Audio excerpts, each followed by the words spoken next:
Hello दोस्तों, मैं हूं माजिद और आज फिर आप लोगों के लिए लाइब्रेरी का चैप्टर वाइज जो टेस्ट चल रहा है उस टेस्ट को लेकर आए हैं। और आज चैप्टर का नाम है वार्षिक सत्यापन, पुस्तकालय संग्रह का भौतिक सत्यापन। ठीक है, तो आज इन्हीं चैप्टर का हम लोग क्या करेंगे, जो सत्यापन निकालता है तो उसी के बारे में आज हम लोग ऑब्जेक्टिव करेंगे। तो चलिए हम ऑब्जेक्टिव की ओर बढ़ते हैं और मेरे चैनल को लाइक शेयर सब्सक्राइब आप लोग जरूर कीजिए। चलिए हम आगे की ओर बढ़ते हैं। तो आज का फर्स्ट क्वेश्चन जो होगा आप लोगों के बीच, पहला क्वेश्चन है कि भौतिक भौतिक सत्यापन मतलब स्टॉक वेरिफिकेशन का मुख्य उद्देश्य क्या होता है। नई पुस्तकों को खरीदना, पुस्तकालय अभिलेखों का भौतिक रूप से उपलब्ध सामग्री से मिलान करना, या फिर कर्मचारियों का वेतन निर्धारित करना, या पुस्तकालय भवन की मरम्मत करना। तो एक का आंसर जो होगा बी हो जाएगा, पुस्तकालय के अभिलेखों का भौतिक रूप से उपलब्ध सामग्री से मिलान करना। उसके बाद नेक्स्ट क्वेश्चन है कि ओपन एक्सेस मतलब मुक्त प्रवेश प्रणाली पुस्तकालयों में भौतिक सत्यापन की अधिक आवश्यकता क्यों होती है। क्योंकि यह पुस्तकें बहुत महंगी होती हैं, क्योंकि यह केवल एक ही कर्मचारी होता है, क्योंकि यहाँ पुस्तकों के खोने या चोरी होने की संभावना अधिक होती है, क्योंकि यहाँ पाठक नहीं आते। तो दो का आंसर जो होगा सी हो जाएगा, क्योंकि यहाँ केवल एक ही कर्मचारी होता है। ओपन एक्सेस में कितना होता है, क्योंकि यहाँ केवल एक ही सी होगा आंसर, क्योंकि यहाँ पुस्तकों को के खोने या चोरी होने की संभावना अधिक होती है। तो आंसर क्या हो जाएगा, सी हो जाएगा, याद रखिएगा। उसके बाद है नेक्स्ट क्वेश्चन कि किस विद्वान के अनुसार भौतिक सत्यापन एक ऐसी प्रक्रिया है जिसके द्वारा पुस्तक के रिकॉर्ड का सेल्फ पर मौजूद प्रतियों से मिलान किया जाता है। तो क्या क्या कौन, doctor S R Ranganathan, L M Harold, Melvil Dewey, या एस ए कटर। ठीक है, तो तीन का जो आंसर होगा बी हो जाएगा, L M L M Harold हो जाएगा। कौन हो जाएगा, एल एम हेरोल्ड। भौतिक सत्यापन की कौन सी विधि तकनीकी दृष्टि से सर्वश्रेष्ठ मानी जाती है। तो गणना विधि, परिग्रहण पंजीकीय विधि, सेल्फ लिस्ट पत्रक विधि, या निर्देशक विधि। तो चार का आंसर जो होगा सी हो जाएगा, सेल्फ लिस्ट पत्रक विधि हो जाएगा।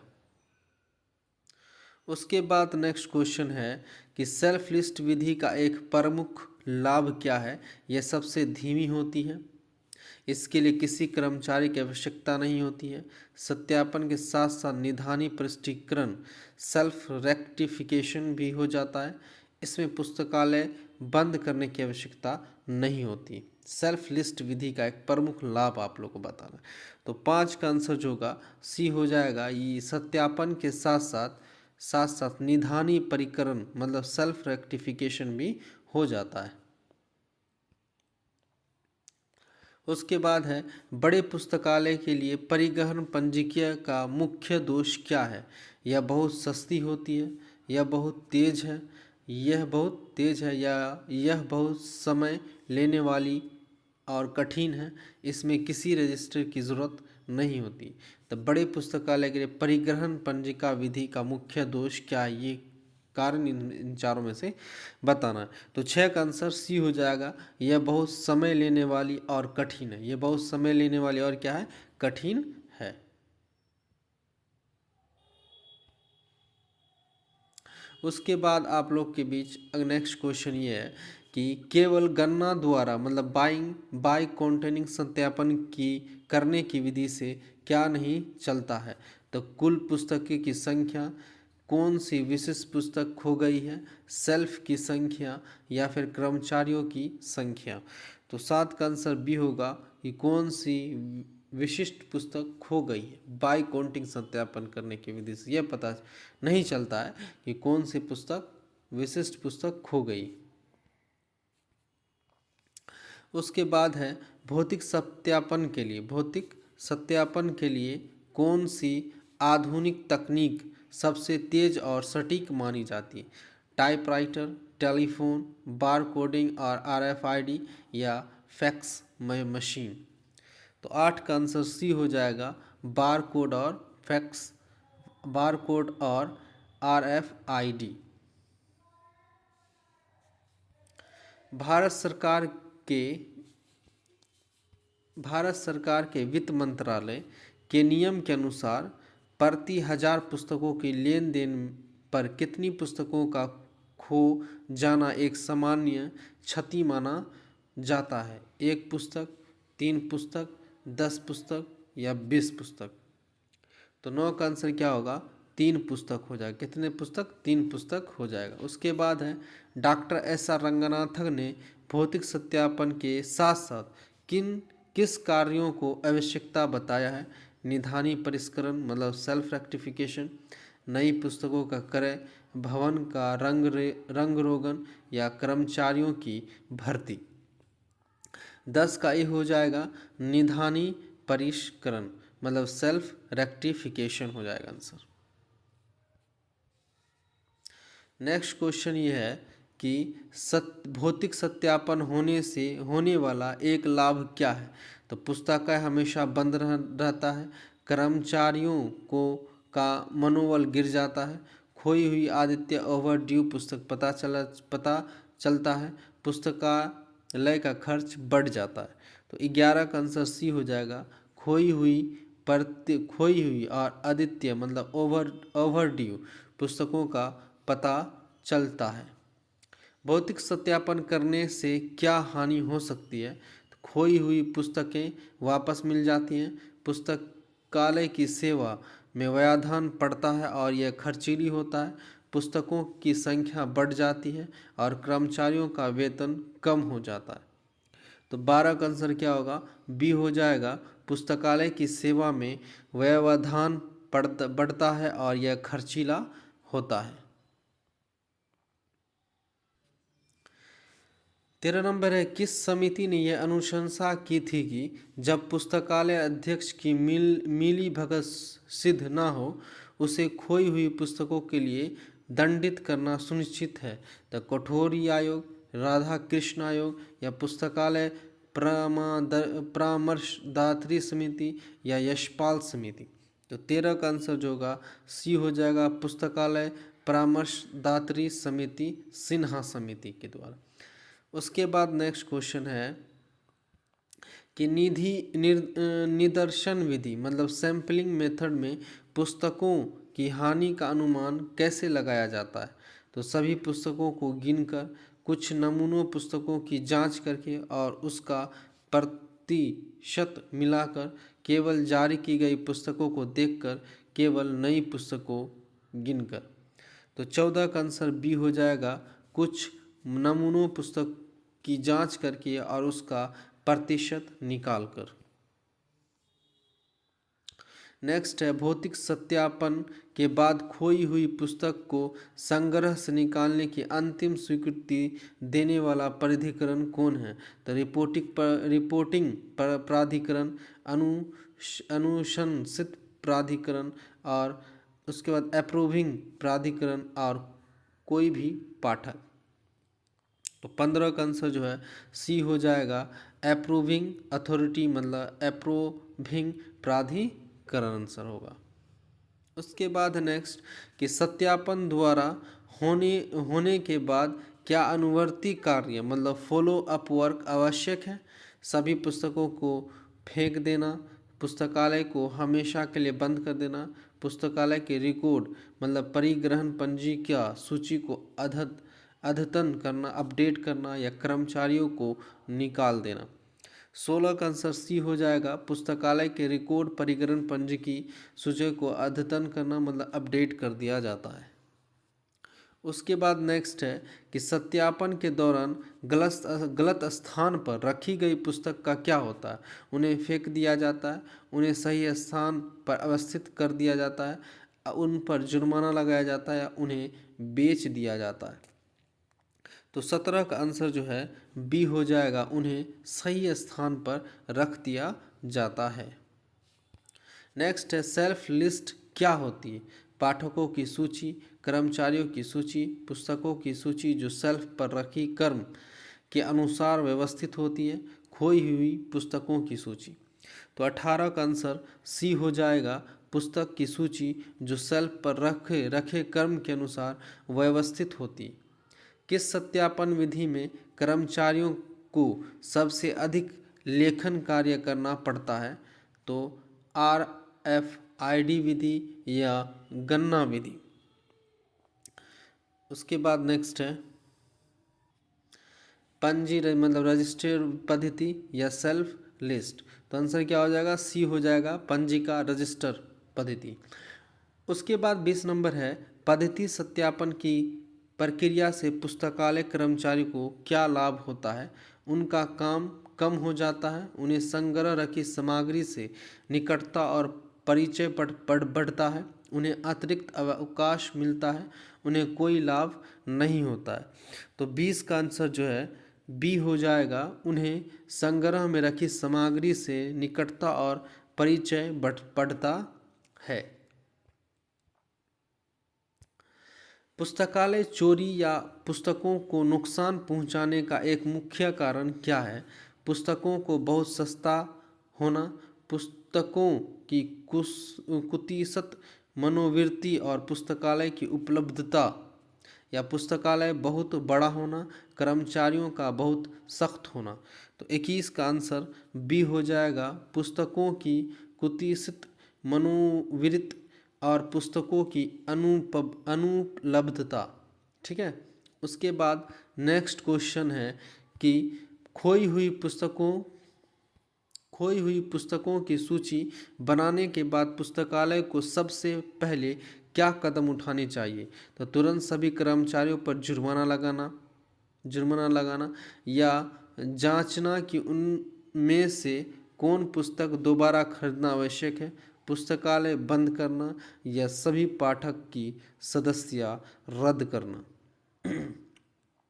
तो 22 का आंसर बी होगा, यह जांचना कि उनमें से कौन सी पुस्तक दोबारा खरीदना आवश्यक है। 23 नंबर है भौतिक सत्यापन की आवृत्ति जैसे वार्षिक या द्विवार्षिक किस पर निर्भर करनी चाहिए? तो पुस्तकालय के नाम पर, पुस्तकालय के आकार और संग्रह पर, केवल पुस्तकालय अध्यक्ष की इच्छा पर, या मौसम पर। तो 23 का आंसर बी हो जाएगा, पुस्तकालय के आकार और संग्रह पर। उसके बाद है कि सेल्फ लिस्ट विधि में जब कोई कार्ड अपने स्थान पर नहीं मिलता तो कर्मचारी क्या करते हैं? उस कार्ड को फेंक देते हैं, उस कार्ड पर निशान लगाकर और उसे खड़ा रख देते हैं ताकि बाद में जांच हो सके। तुरंत उसे पुस्तक को खोया मान लेते हैं या अपने वरिष्ठ को बुलाते हैं। तो 24 का आंसर बी होगा, उस कार्ड को पर निशान लगाकर उसे खड़ा रख देते हैं ताकि बाद में जांच हो सके। नेक्स्ट क्वेश्चन है कि कौन सी सत्यापन विधि में केवल पुस्तकों की कुल संख्या की गिनती की जाती है? तो सेल्फ लिस्ट विधि, गणना विधि, या परिग्रहण पंजीकीय विधि, या निर्देशन विधि। तो 25 का आंसर जो होगा बी हो जाएगा, गणना विधि। कौन सा विधि होगा? गणना विधि होगा। ठीक है। तो इस चैप्टर का हम लोग 25 क्वेश्चन कर चुके हैं और फिर अब आगे नेक्स्ट चैप्टर में हम लोग चलेंगे, क्योंकि अब यही है कि हर रोज़ 2 चैप्टर का हम लोग कंप्लीट क्या करेंगे। ठीक है। तो नेक्स्ट चैप्टर है पुस्तकालय समिति। तो अब इनका भी 25 ऑब्जेक्टिव करना है। तो चलिए हम लोग स्टार्ट करते हैं। पुस्तकालय समिति का अब चलेगा, यूनिट 2 चल रहा है। इसके बाद 2 लेक्चर और रह जाएगा यूनिट 2 को ख़त्म होने में। ठीक है। तो चलिए हम लोग स्टार्ट करते हैं इसका ऑब्जेक्टिव। आप लोग को जैसा कि मालूम होगा कि मेरे चैनल पर डॉक्टर अमित किशोर की बुक का ऑब्जेक्टिव भी हम डालते हैं। तो उनमें 1300 के लगभग ऑब्जेक्टिव हम अपने चैनल पर, इसी चैनल पर दे दिए हैं। आप लोग ज़रूर जाके देखिए, लाइक कीजिए, कमेंट कीजिए और शेयर कीजिए। पुस्तकालय समिति का गठन मुख्य रूप से किस उद्देश्य के लिए किया जाता है? तो दैनिक कार्य हस्तक्षेप करने के लिए, केवल कर्मचारियों की भर्ती के लिए, नियोजन तथा नीतियों के निर्धारण के लिए, पुस्तकालय को बंद करने के लिए। तो एक का क्या हो जाएगा? सी हो जाएगा, नियोजन तथा नीतियों को निर्धारण करने के लिए। पुस्तकालय समिति पुस्तकालय अध्यक्ष की भूमिका सामान्यतः क्या होती है? अध्यक्ष, संयोजक मतलब सचिव, कोष अध्यक्ष या केवल सदस्य। तो दो का आंसर जो होगा बी हो जाएगा, संयोजक। क्या हो जाएगा? संयोजक हो जाएगा। उसके बाद है पुस्तकालय समिति और पुस्तकालय अध्यक्ष के संबंध की तुलना किससे की गई है? तो मालिक और नौकर से, विधानमंडल और मंत्रिमंडल से, ग्राहक और दुकानदार से, शिक्षक और छात्र से। तीन का आंसर बी हो जाएगा, विधानमंडल और मंत्रिमंडल से। पुस्तकालय समिति की आवश्यकता क्यों होती है? तो पुस्तकालय पर राजनीतिक तंत्र नियंत्रण रखने के लिए, पुस्तकालय के दैनिक कार्यों को धीमा करने के लिए, पुस्तकालय अध्यक्ष के अधिकारी को कम करने के लिए, या केवल बैठकें आयोजित करने के लिए। चार का आंसर ये हो जाएगा, पुस्तकालय पर राजनीतिक नियंत्रण रखने के लिए। नेक्स्ट है, एक महाविद्यालय पुस्तकालय समिति मतलब कॉलेज लाइब्रेरी कमेटी का अध्यक्ष सामान्यतः कौन होता है? पुस्तकालय अध्यक्ष होता है, महाविद्यालय का प्राचार्य होता है, या कोई एक छात्र या कोई एक शिक्षक होता है। पाँच का आंसर बी हो जाएगा, महाविद्यालय का प्राचार्य होता है। विश्वविद्यालय पुस्तकालय समिति मतलब यूनिवर्सिटी लाइब्रेरी कमेटी का सचिव कौन होता है? तो कुलपति होता है, कुल सचिव होता है, विश्वविद्यालय का पुस्तकालय अध्यक्ष या किसी एक संकाय का अध्यक्ष होता है। तो छः का आंसर सी हो जाएगा, विश्वविद्यालय का पुस्तकालय अध्यक्ष होता है। नेक्स्ट क्वेश्चन की बात करते हैं, किसी विशिष्ट कार्य या उद्देश्य के लिए गठित की जाने वाली समिति को क्या कहते हैं? कार्यकारी समिति, अस्थायी समिति, तदर्थ समिति या स्वनिर्मित समिति। तो सात का आंसर सी हो जाएगा, तदर्थ समिति। क्या होता है? तदर्थ समिति होता है। किस प्रकार की समिति को सबसे अधिक शक्तियां प्राप्त होती है और वह स्वतंत्र रूप से कार्य करती है? परामर्शदायी समिति, सूचनादायी समिति या कार्यकारी समिति या चयनित समिति। तो आठ का आंसर सी हो जाएगा, कार्यकारी समिति। क्या होता है? कार्यकारी समिति होता है। ये वह समिति जिसका कार्य केवल सुझाव या परामर्श देना होता है और उसके पास कोई विशेष अधिकार नहीं होता, ये यह क्या कहलाता है? कार्य समिति कहलाता है, परामर्शदायी समिति कहलाता है, स्वनिर्मित समिति कहलाता है या तदर्थ समिति कहलाता है। 9 का आंसर बी हो जाएगा, परामर्शदायी समिति मतलब एडवाइजरी कमेटी कहलाता है। पुस्तकालय समिति के प्रकारों का वर्गीकरण किस विद्वान के अनुसार इस इकाई में दिया गया कि doctor S R Ranganathan, Melvil Dewey, E V Corbett या सी ए कटर। मतलब पुस्तकालय समिति के प्रकारों का वर्गीकरण किस विद्वान के अनुसार दिया गया, किस विद्वान के अनुसार इस इकाई में दिया गया। ठीक है, तो 10 का आंसर जो होगा आप लोग को सी हो जाएगा, ईवी कॉर्बेट के द्वारा। उसके बाद है पुस्तकालय के बजट आय व्यय के अंतिम रूप से पारित करने का कार्य किसका है? केवल पुस्तकालय अध्यक्ष का, किसी एक पाठक का, पुस्तकालय समिति का, पुस्तकालय विक्रेता का। 11 का आंसर सी हो जाएगा, पुस्तकालय समिति का होता है। पुस्तकालय समिति को दिन प्रतिदिन किन कार्यों में हस्तक्षेप नहीं करना चाहिए? बजट निर्माण में, नीति निर्धारण में, वर्गीकरण सूचीकरण जैसे तकनीक कार्यों में, या कर्मचारियों की सेवा शर्तों का निर्धारण।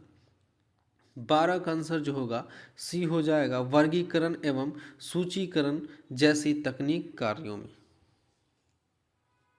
नेक्स्ट है पुस्तकालय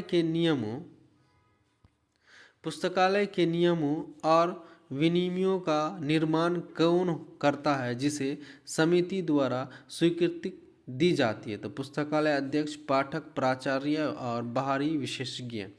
13 का आंसर ये हो जाएगा पुस्तकालय अध्यक्ष।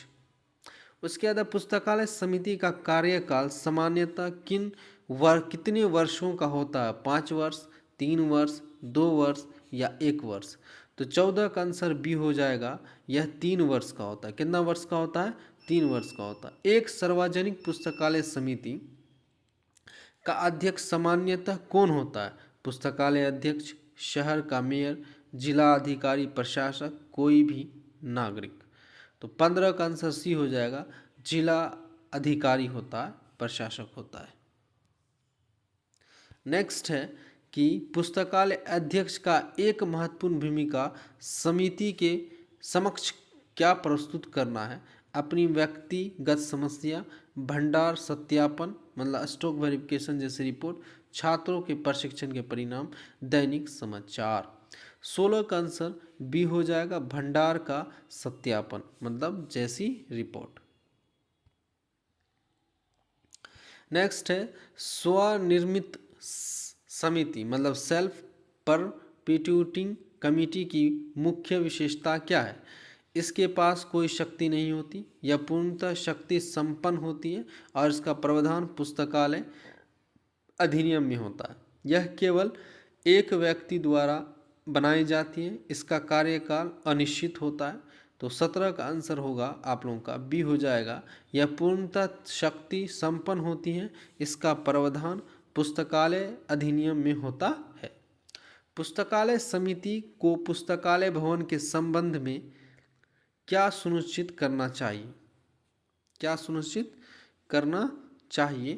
तो भवन एक बहुत छोटा हो, भवन कार्यशील हाँ हो और उसमें उचित साजो सज्जा हो, भवन में कोई खिड़की ना हो, भवन शहर के बाहर हो। तो 18 का आंसर जो है बी हो जाएगा, भवन कैसा हो? कार्यशील हो और उसमें उचित साजो सज्जा हो। पुस्तकालय के लिए कर्मचारियों की भर्ती के संबंध में समिति को किसकी अनुशंसा सामान्यता देनी चाहिए? प्राचार्य, छात्रों या पुस्तकालय अध्यक्षों या किसी बाहरी एजेंसी को?